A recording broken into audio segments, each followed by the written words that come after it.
It has often been observed that the war on terror is unwinnable. After all, how could a war on an abstract noun ever have its mission accomplished moment? It is, according to this wisdom, meant to drag on forever. Just because a war can't be won, however, doesn't mean it can't be lost. The truth is that the war on terror is over, and America has lost. Just look at the images of the Watertown lockdown. A city under a supposedly voluntary lockdown that was in fact enforced by bands of roving SWAT team members going door to door, forcibly removing people from their own homes at gunpoint. Whatever the use of the word voluntary might mean in this case, I defy anyone to differentiate these images from a martial law scenario. And yet, amazingly, the media does not show us images of enraged Bostonians. It does not interview those who were treated this way by the SWAT teams. It does not ask those people directly affected what they think or report on dissent. Instead, we are shown images of mindless celebrations, orchestrated to the score of that age-old chant of the mob that has lost all capacity to reason critically. USA! USA! USA! USA!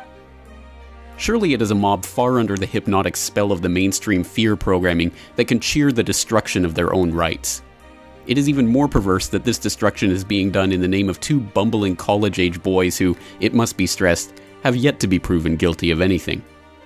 The irony seems to be lost on much of the American population that scenes like these are precisely what the all-pervasive terrorist boogeymen supposedly want. A people so enslaved by the fear of their own shadow that the actions of two hapless misfits can cause such chaos and the disruption of so many people's lives. This irony is certainly not lost on a government that has tried its utmost to make people afraid of the so-called terrorist threat over the past decade. If you see something suspicious in the parking lot or in the store, say something immediately. Report suspicious activity to your local police or sheriff. They hate our freedoms, our freedom of religion, our freedom of speech, our freedom to vote and assemble and disagree with each other. If you remain in this immediate vicinity, you will be in violation of the Pennsylvania Crimes Code.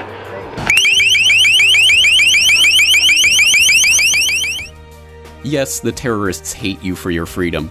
So who are the terrorists? And who is trying to take away your freedoms? If terrorism is the use of violence to further political ends, then the real terrorists, by definition, are the ones who are ramping up the fear after each and every incident in order to shape the public's perception. Has some shadowy group of scary bearded men with turbans really caused the American population to cower in fear at the first sign of a homemade explosive anywhere in the country?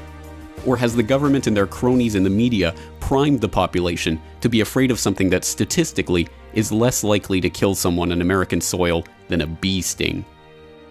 In the end, the questions answer themselves. All that is needed is reflection over what we have witnessed play out over the past week.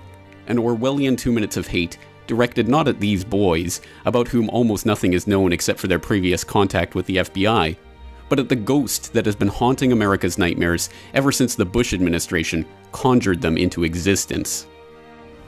Either you are with us, or you are with the terrorists.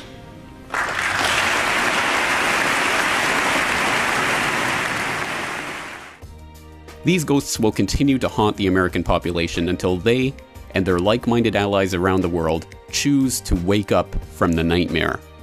After all, you can't win a fight against a ghost. You can lose one, however. The events of the past week have proven that much. For more news and information, please follow the RSS feeds at CorbettReport.com, subscribe to this YouTube channel, or follow us on Twitter @CorbettReport.